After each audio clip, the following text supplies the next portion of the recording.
Hello! Thanks for watching Square Type. This is a demo only video.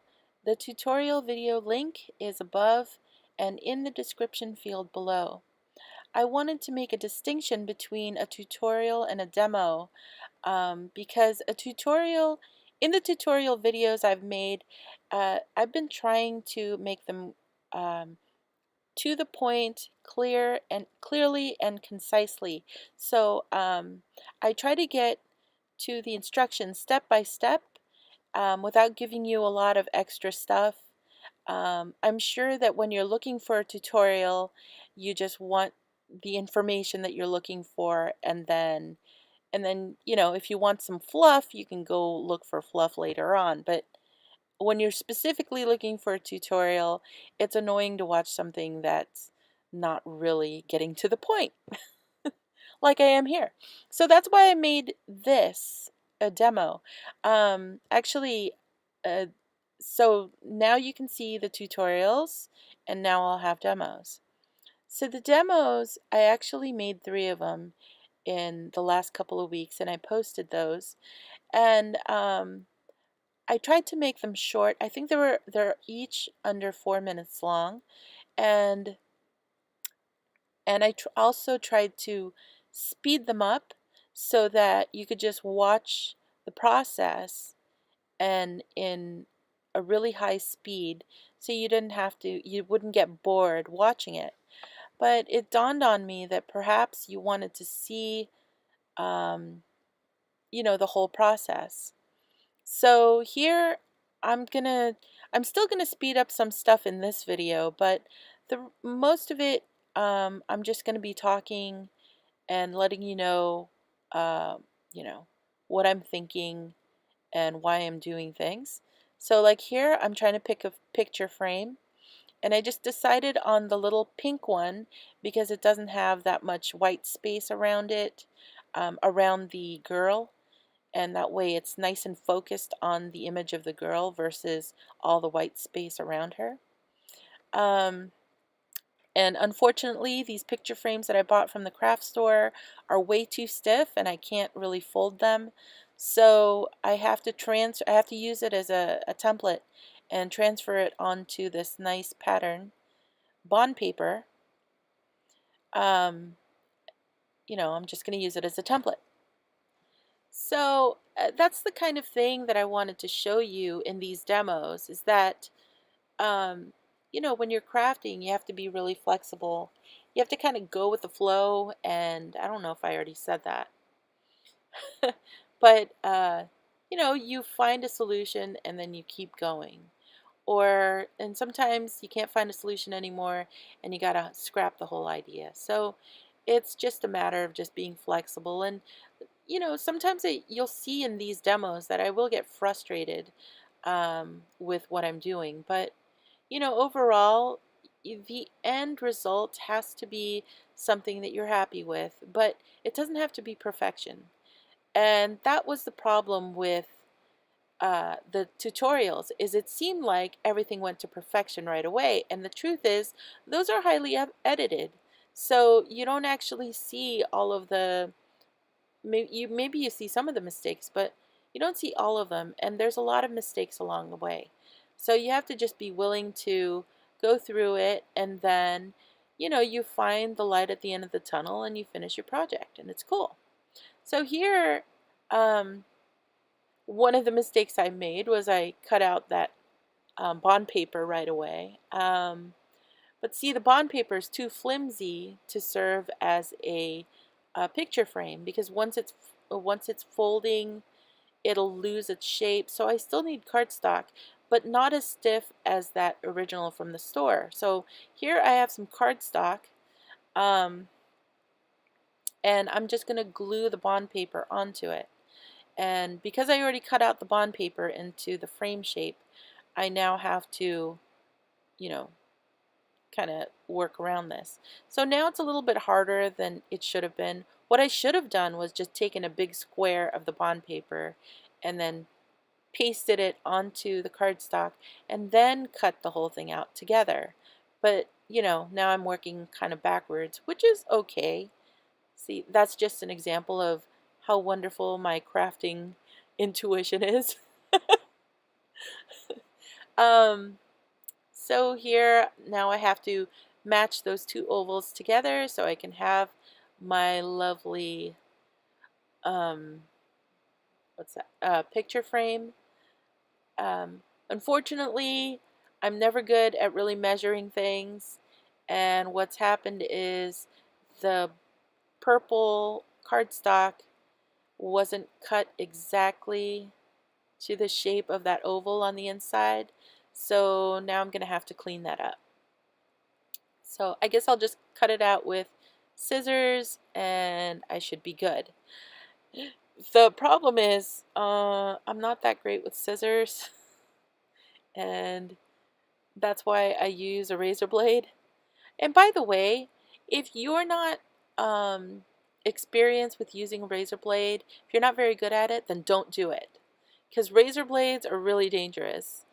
You can cut your fingers like to the bone. It's really horrible. Uh, don't use a razor blade if you're not careful with it, and if you're not very experienced with it. They're very dangerous. So use an X-Acto knife if you're better with that, or just use scissors if you're good with that. You know, no amount of crafting is worth it if you're going to get injured cutting down to your bones. That is not good. Any kind of injury in my book is not worth it, so don't do it. Anyway, so I use a razor blade just because that's what I do, but it doesn't mean that you have to do that. So now I can cut out the outside part of this thing. So you'll notice that I have been speeding up parts of this video because those parts are intuitive. You know what I'm doing in those parts. The parts that I will play in real time are just the parts where you might get a little bit confused. I mean, you probably will still be, because I'm not really explaining a lot in terms of a tutorial and step by step, but you know, that's already in the videos that I've made prior, and again, the links are here up above and in the description below. So I don't want to bore you with exactly the same information over and over again, so I'm just showing you the process that I went through. One of the things that I'm kind of terrible at is typography. I'm not so great with my penmanship. I rented a couple of books from the library that had a bunch of samples, penmanship samples, so I'm really excited to try those.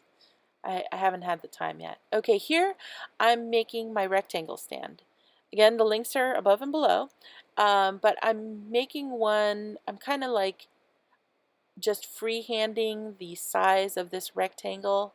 I'm making a paper rectangle. And the other tutorial videos with the links here are just about how to size these in exactly the size that you want. But when I'm crafting, I don't really size it. I just kind of eyeball it.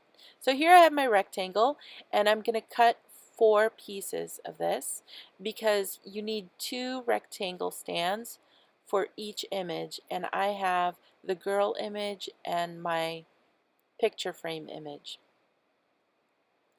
So I have to decide. Oh, okay. The problem here is that the rectangle stand I made is wider than the image of the girl.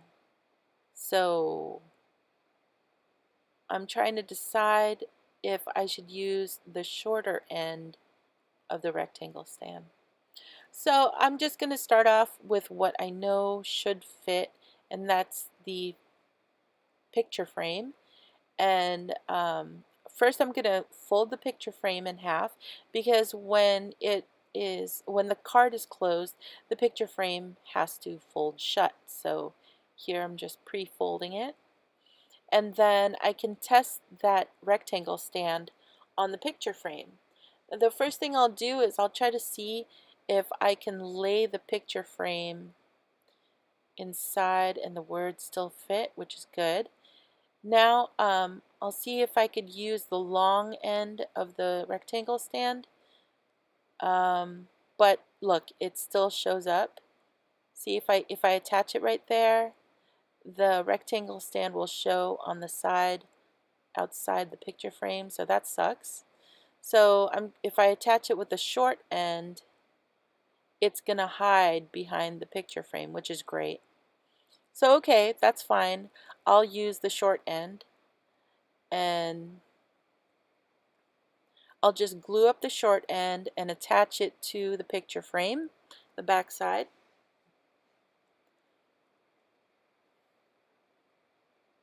And I'll just line up the creases here like this.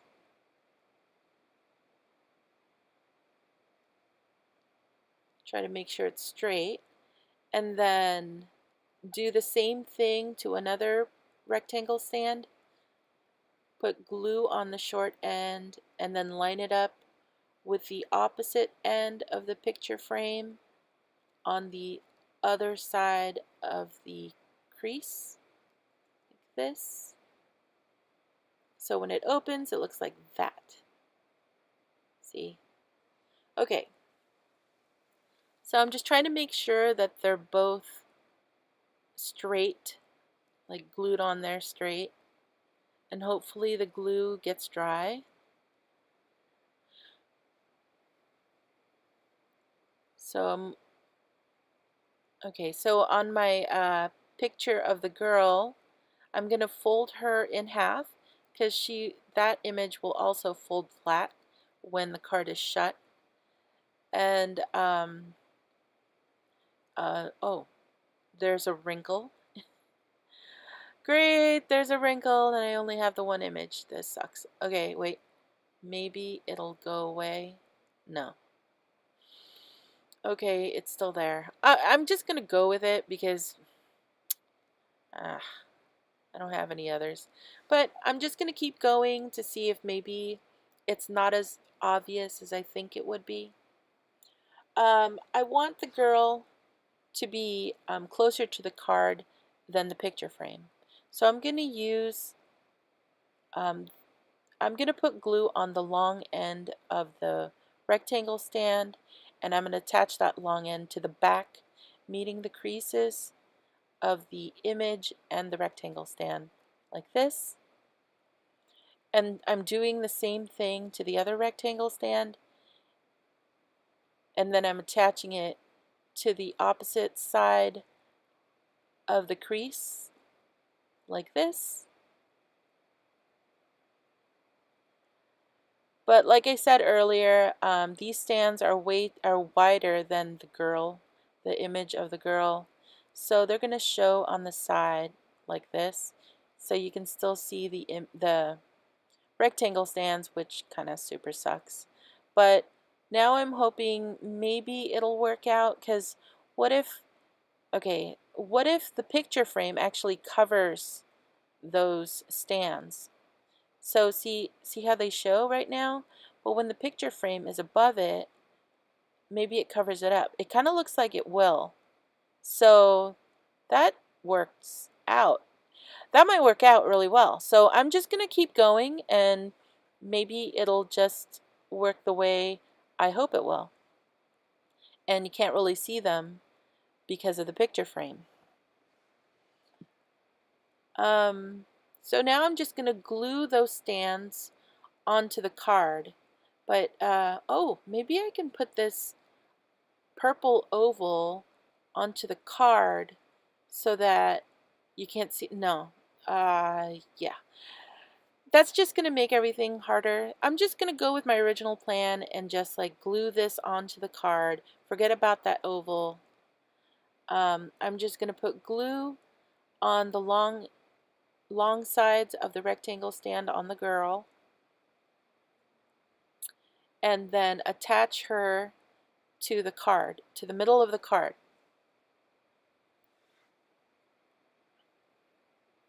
So this is an example of just, how when you're crafting, you kind of just make decisions on the fly and you just kind of go with it. You have a general idea of what you're going to do, and then when you're actually there doing it, um, you got to just train yourself to be flexible enough to just keep going.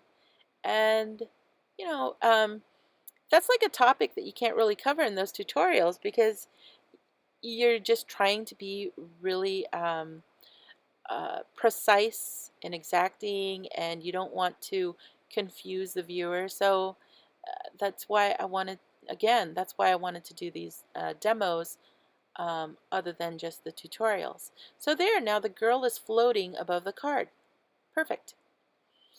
Unfortunately, the sides of those rectangle stands, are still pooping out the sides there. But once I get this picture frame up, I think it'll fix everything. So I'm putting glue just on the short end of each of these rectangle stands that I've attached to the picture frame.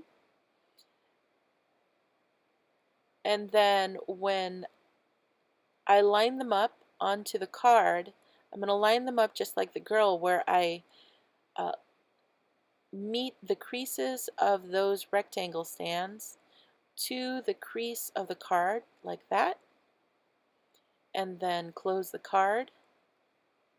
You just line them up so they meet the crease. There we go. Close the card. And I hope that the glue dries fast, but I doubt it because this is a glue stick.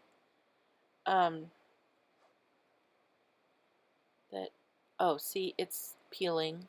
Let me just push it down. In a minute it's gonna stick. But it looks okay, right? It's not that bad.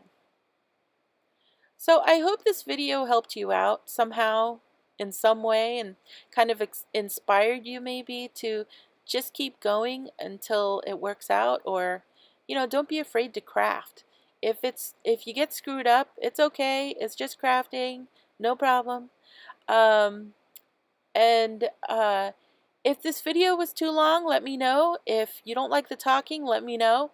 Um, and just let me know. Thanks. Bye.